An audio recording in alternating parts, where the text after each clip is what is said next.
eu quero parabenizá-los. Os meninos adoraram. Eu achei extremamente elegante a forma com a qual vocês se colocaram. Achei extremamente maduro, extremamente uma postura ótima. Gostei muito da conversa que vocês tiveram com o nono ano. E eles gostaram também, viu? No próximo horário eu tive aula lá e questionei sobre isso, eles gostaram bastante. Um ponto que eu achei extremamente positivo foi a questão da naturalidade mesmo. O jeito que vocês colocaram os depoimentos de vocês, né? Que vocês disseram a verdade, a real mesmo, que foi difícil no começo, vocês tiveram um primeiro ano super atípico na escola, né? Essa questão da pandemia, do online, e vocês estão saindo super bem. Estou muito orgulhosa, viu? Parabéns. Achei um sucesso a fala de vocês.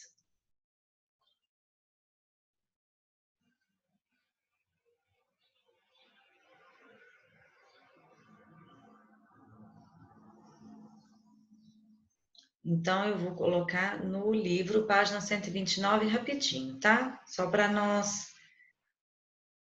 compartilhar. Parece que eu tô perdida. Isso. O meu computador tem uma linha preta, assim, ó, mais ou menos dessa altura. E a linha tá engrossando, né? Ela começou fininha, ela tá engrossando. Tá quase o caos, já. Tô na beira do caos. Pessoal, eu vou ler a página 129 novamente, só para relembrarmos o poema. Vou dar uma revisadinha aqui, por que eu estou lendo esse poema.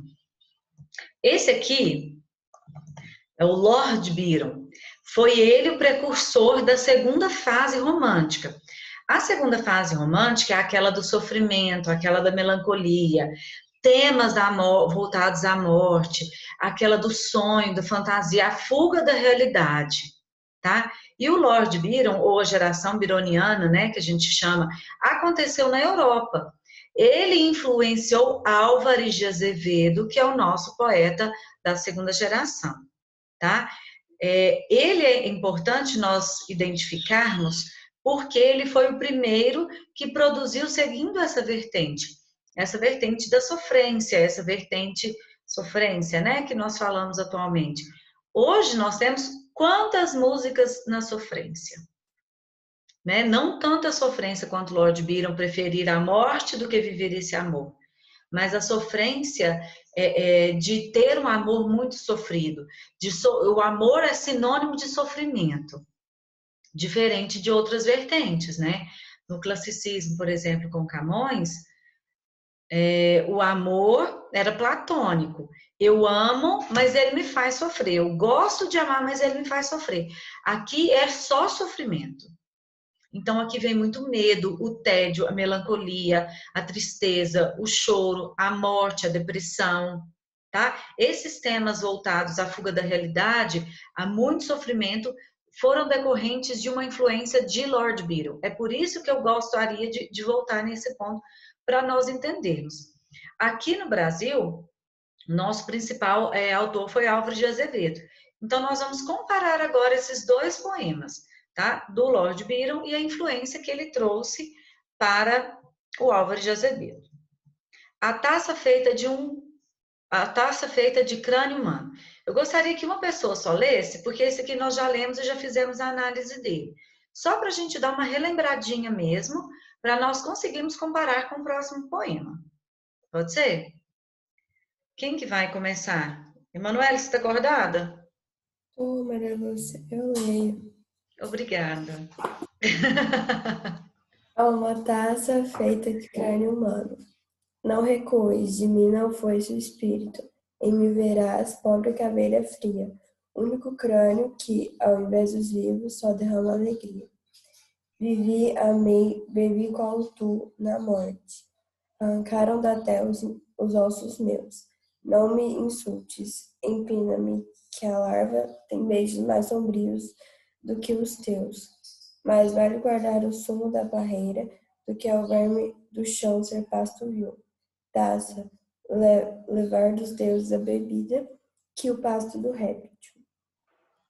Que esse vaso, onde o espírito brilhava, vá nos outros espíritos acender.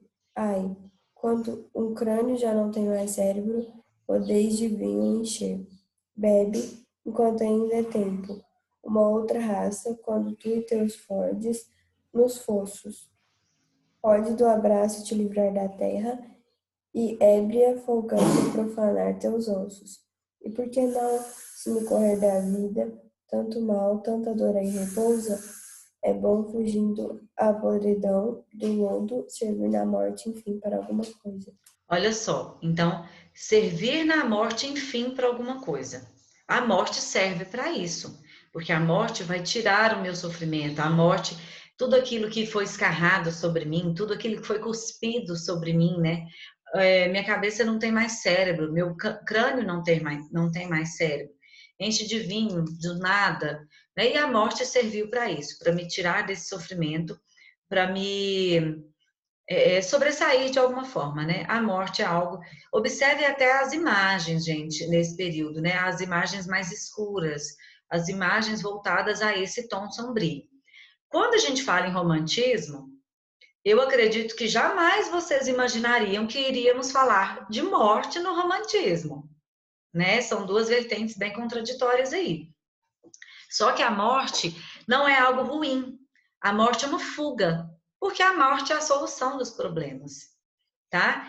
Quando nós falamos hoje, a temática que nós temos, logo que eu acabar essas gerações da poesia, nós vamos entrar com romance.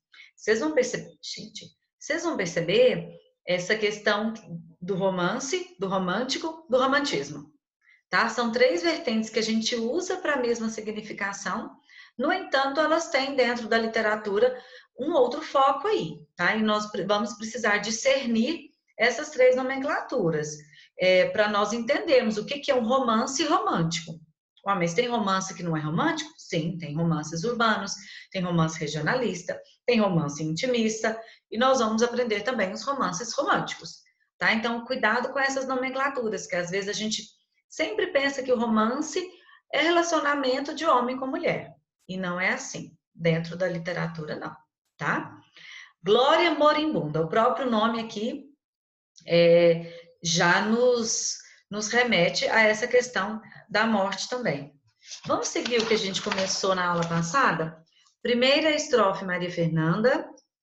Eu não fiz chamada, então não sei se estão aí.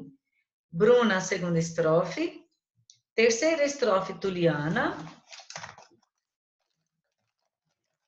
Quarta estrofe, Vitória Pereira. Quinta estrofe, Vitória Maísa.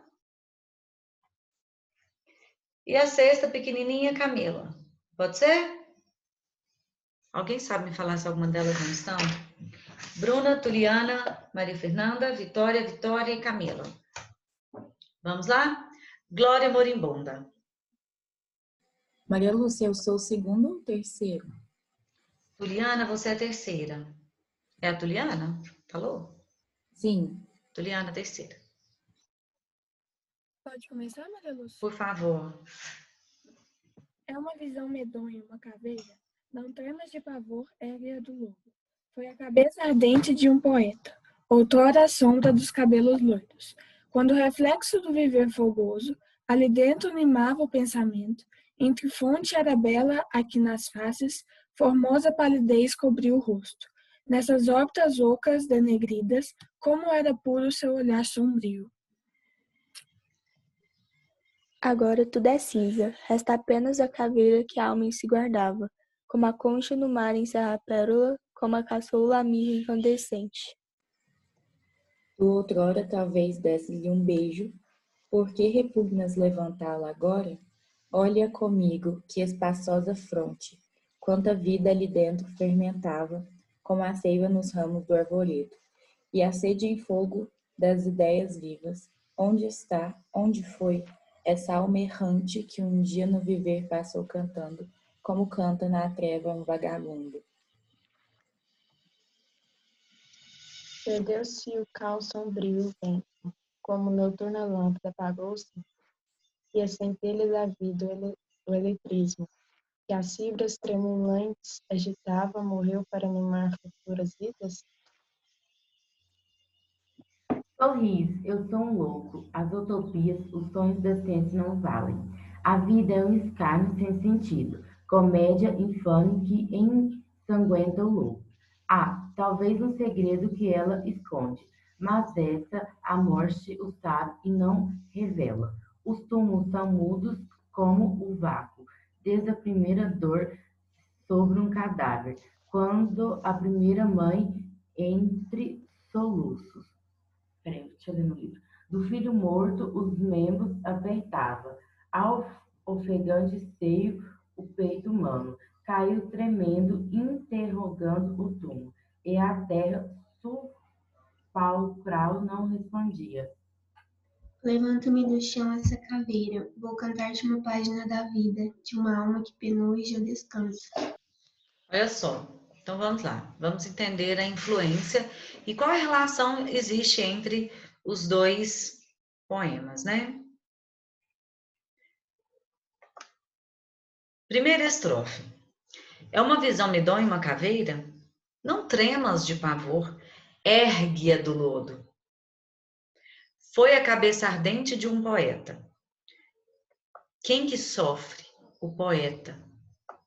Por isso é que a caveira, o poeta sofre tanto, o seu sentimento é tão intenso, que ele sofre e tornou-se uma caveira. Outrora a sombra dos cabelos loiros, quando o reflexo do viver fogoso, ali dentro animava o pensamento. Esta fronte era bela. Hoje ela já não é nada. Aqui nas faces, formosa palidez cobria o rosto, nossas órbitas ocas denegridas. Como era puro o olhar sombrio. Então, observem, na própria, em vida, né, quando a gente fala quando nós remetemos à vida aqui, o olhar mesmo que sombrio era belo. E o olhar hoje tornou-se uma simples caveira. Levanta ela do lodo, ergue essa caveira. Ela não é um nada, foi um poeta, porque ela sofreu. O poeta, gente, nem sempre é a figura daquele que escreve poemas, tá? O poeta é aquele que tem um sentimento muito intenso. Então, o poeta aqui é aquele que morreu de tanto sofrimento, de tanto sentimento, tá? Da intensificação dos seus sentimentos. Agora tudo é cinza, resta apenas a caveira que a alma em si guardava. Olha só que profundo. Resta apenas a caveira que a alma em si guardava, ou seja, todo mundo guarda uma caveira. Na alma de todo mundo você tem a sua caveira, né? O que o poeta diz aqui. Como a concha do mar encerra a pérola, como a caçoula a mirra incandescente. Aqui outro ponto. Olha comigo. Vamos sair, não sei. Ai, a linha... Olha comigo, que espaçosa fronte, quanta vida ali dentro fermentava. Não adianta ter tanta vida, o que vale é a morte, tá? Gente, outra coisa, muitos verbos estarão no passado, porque vai remeter a algo que ele viveu, que ele foi feliz, e agora o que restou-lhe foi apenas a morte. Nós não vamos sair muito disso. Tá? Interpretar um poema da segunda geração romântica é essa questão, a gente sempre vai voltar nessa fantasia, nessa fuga, nesse sonho. Olha aqui, sorris, eu sou um louco. As utopias, os sonhos da ciência, nada valem. Não vale o que você viveu em vida porque o seu fim é o mesmo. Você sofre, comédia infame que ensanguenta o lodo. Há talvez um segredo que ela esconde, mas essa morte o sabe e não revela. Outra questão aqui importante, não é a morte apenas de morrer e ser enterrado, é a morte em vida, tá? Eu morri na própria vida, eu morri em vida, eu estou morto. Aqui só resta o corpo, porque a minha alma já morreu. Então, isso é a segunda geração modernista. É esse excesso. Tudo é muito intenso. Por isso que ela se chama ultra romântica. tá? É sentimento demais, o sentimento sufoca. E esse sufoco só vai ser consolidado, ele só vai ser resvalido com a morte. Conseguiram perceber ter essa percepção? Perceber isso? Ó, levanta-me do chão essa caveira. Vou cantar-te uma página da vida de uma alma que penou. A minha alma penou, porque eu sofri demais. Hoje ela já descansa, porque eu morri em vida. Tranquilo por enquanto, gente? Maria Lúcia, Oi. a Júlia Menezes pediu para te avisar que a energia dela caiu e parece que ela não tá conseguindo entrar na aula. Tá, joia. Coloco presença. Pessoal, deu para dar uma clareada aqui, interpretação? Eu quero que vocês aprendam a interpretar poemas. Não é fácil, mas é porque é o que cai, é o que a gente precisa saber, interpretação. Vamos responder essas questões aqui bem rapidinho? A gente pode responder no livro mesmo, porque eu quero que vocês conheçam. Oi? Agora. Hã? Consegui entrar só agora. Tudo bem. Não fiz chamada ainda, não. Depois dessa chuvinha, muita coisa desanda na internet. Página 159. Gostaria que vocês respondessem comigo, por favor. Número 1, Gabriela. Em quais aspectos se aproximam os dois poemas? O que os dois poemas têm de parecido? O que você acha, Gabriela?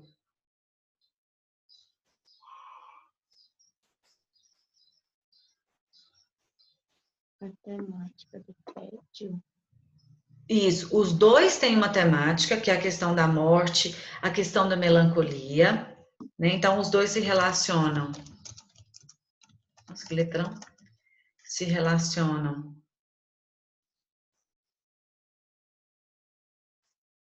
pela temática da morte, da melancolia, do sofrimento.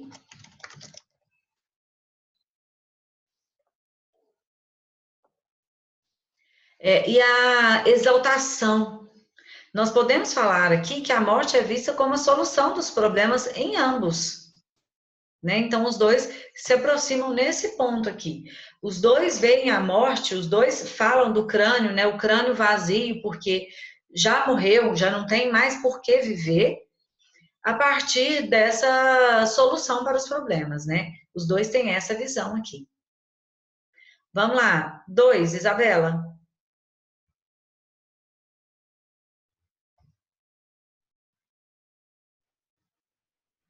Ah, tá. Tudo bem, Isabela.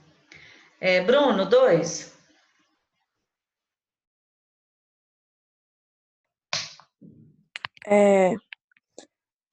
Os sujeitos líricos dos poemas em análise possuem perspectivas distintas ou similares acerca da vida. Justifique. São diferentes ou são idênticas praticamente as duas percepções? São idênticas praticamente. São quase idênticas, porque eles veem a morte como solução para os problemas. Não tem graça viver. Eles já morreram, só que eles estão vivos. Né? Então, são perspectivas. Eu vou colocar respostas básicas aqui, porque eu quero dar uma agilizada, tá? Então, perspectivas idênticas, né? A morte como solução para os problemas. Não tem graça viver. A vida é sem graça. A vida só tá vivendo, só tá levando. Nossa, minhas janelas estão abertas. Vamos lá, número 3. Cecília. Tá dando para ouvir, Maria Lúcia? Nossa, super no fundo que a gente está te ouvindo. São características recorrentes na obra poética de Lorde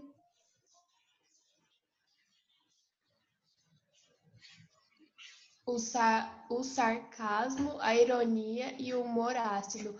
Essas características podem ser encontradas no poema Há uma taça feita de crânio humano, justifique. Olha só, essa aqui eu vou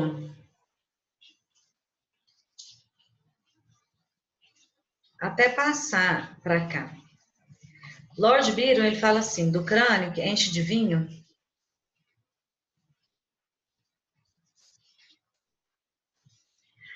Ai, quando um crânio já não tem mais cérebro. É o humor que a gente chama, né, de sarcástico, humor pesado. Podeis de vinho a encher. Então, ele faz esse humor cínico, né, esse humor pesado. E nesse poema aqui, o que nós podemos falar que tem ou não tem esse humor? Aqui é um, ó. Como era puro seu olhar sombrio. Ele era puro ou ele era sombrio, seu olhar? Depois ele que fala assim, sorris, eu sou um louco. As utopias, os sonhos da ciência não valem nada. Os túmulos são mudos como o vácuo. Então ele usa esse humor cínico, esse humor pesado, né? Esse humor sem graça, para se referir à questão da morte, à questão do sofrimento, à questão da vida em morte, né? Aliás, da morte em vida, a questão da vida que não vale nada, a vida que é supérflua, a vida sem graça. E a última questão, redija um parágrafo explicando o título do poema de Álvares de Azevedo. Não precisamos redigir o parágrafo, no entanto, glória moribunda. O que é glória? É algo que deu certo, é algo bom, né? Glória, nossa, ó. E moribunda é que morreu. Então, você vai receber a glória assim que você morrer.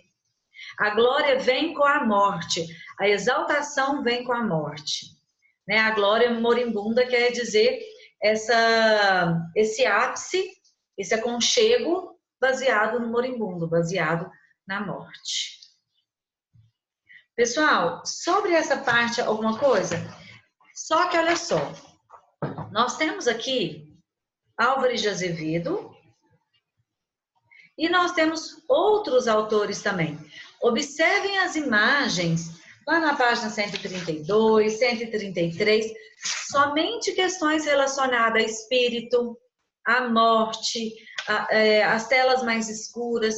Lembrando que o romantismo não foi um período apenas literário, ele foi um período artístico, né? Acredito eu que vocês estejam ou estudarão sobre isso também em arte. Só que o romantismo, aí esse poema aqui é bom de estudar.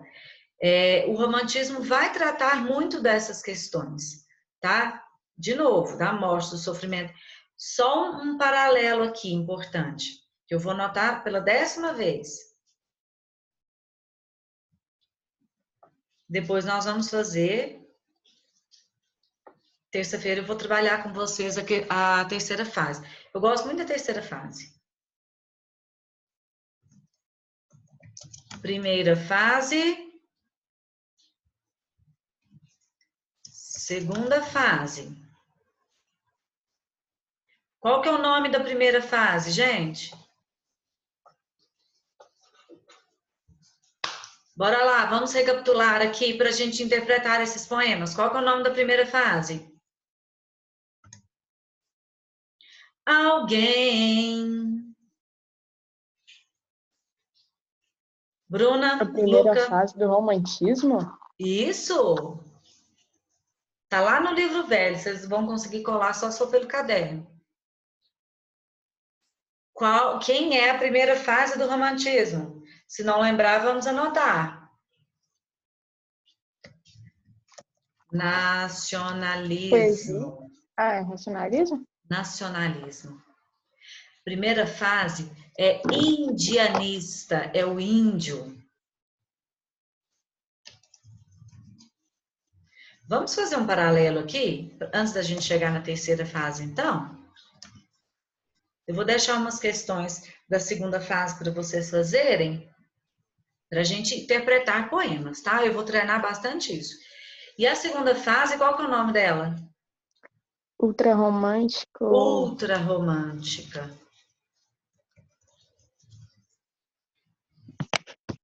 É o ultrarromantismo. Aqui, aí nós temos características mais simples, né? A questão da exaltação do índio,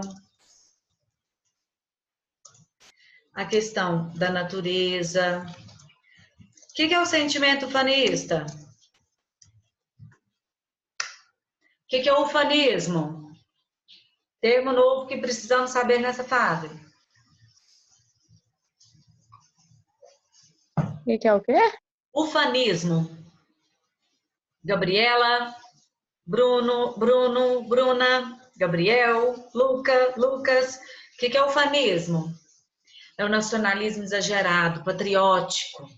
Tá? O sentimento ufanista. Minha pátria é muito acima de muita coisa. Tá? Sentimento ufanista, a natureza, o saudosismo, eu estou com saudade da minha pátria. O saudosismo. A religiosidade. Vão traçando um paralelo aí para mim. Exaltação do índio, a natureza, o sentimento ufanista, o saudosismo, a religiosidade. Autor. Minha terra tem palmeiras, onde cantas o sabiá. As aves que aqui gorjeiam, não gorjeiam como lá. Quem é esse? Gonçalves Dias. Isso. E tem o Gonçalves de Magalhães também. Só que ele aparece menos. Acho que aqui o Bernoulli nem trouxe. Gonçalves de Magalhães. Vamos anotando, hein, gente? Porque é mais fácil depois. Quais as características do ultrarromantismo? O que nós podemos dizer? O que nós estudamos? O que nós estamos vendo agora? Melancolia, sofrimento. Morte, amor intenso. Eu já ia perguntar por ela. Morte, fuga da Fuga realidade. da realidade. Tédio. Noite, escuro. Noite, escuro, culpa. Escuto. Sonhos e fantasias. O sentimento de culpa.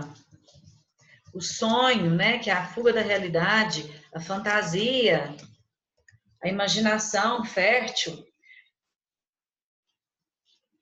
E autores,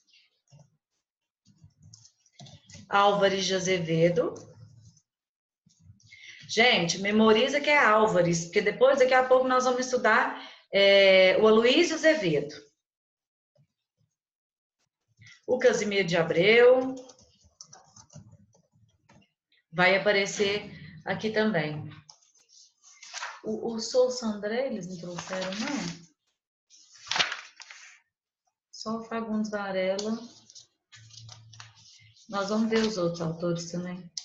Ah, não, só. E o Fagundes Varela.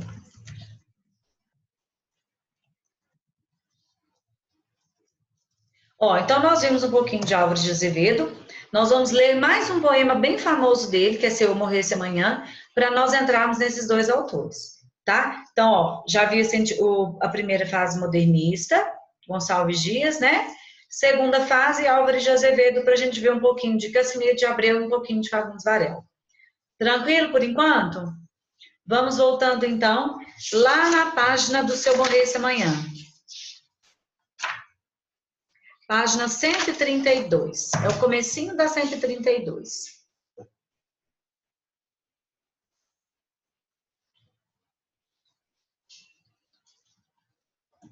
Aqui.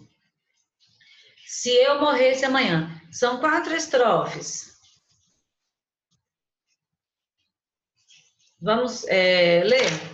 Lucas, você lê a primeira. Página 132. E está aqui na tela também. Arthur Xavier está aí? Pode ler a segunda? Arthur Xavier. Gabriel. Pode ser, Gabriel? Terceira. Pode. Terceira estrofe. Posso ler? 132. E a última estrofe, Otávio. Pode ser?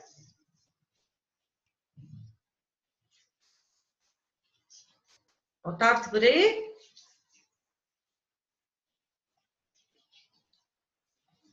Vamos lá, então? Vai. Pode começar? Pode. Se eu morresse amanhã, viria ao menos fechar meus olhos, minha triste irmã. Minha mãe de saudades morreria, se eu morresse amanhã. Quanta glória presinto em meu futuro, que aurora de porvir e que manhã. Eu perdera chorando essas coroas, se eu morresse amanhã. Que sol, que céu azul, que doce não alva, acorda a natureza mais louça.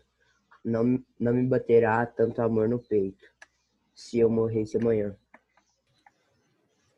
Mas essa dor da vida que devora, a ânsia de glória, o dolorido afã, a dor no peito emudecerá, ao menos se morresse amanhã. Gente, olha só, que sofrimento, né? Se eu morresse amanhã, viria ao menos fechar meus olhos, minha triste irmã. A minha irmã também é triste, ela pelo menos iria fechar meus olhos. Minha mãe de saudade morreria se eu morresse amanhã. Então todo mundo morreria por minha causa. Quanta glória presinto em meu futuro, já que eu vou morrer amanhã, minha glória é meu futuro. Ou seja, minha glória vai ser a minha morte.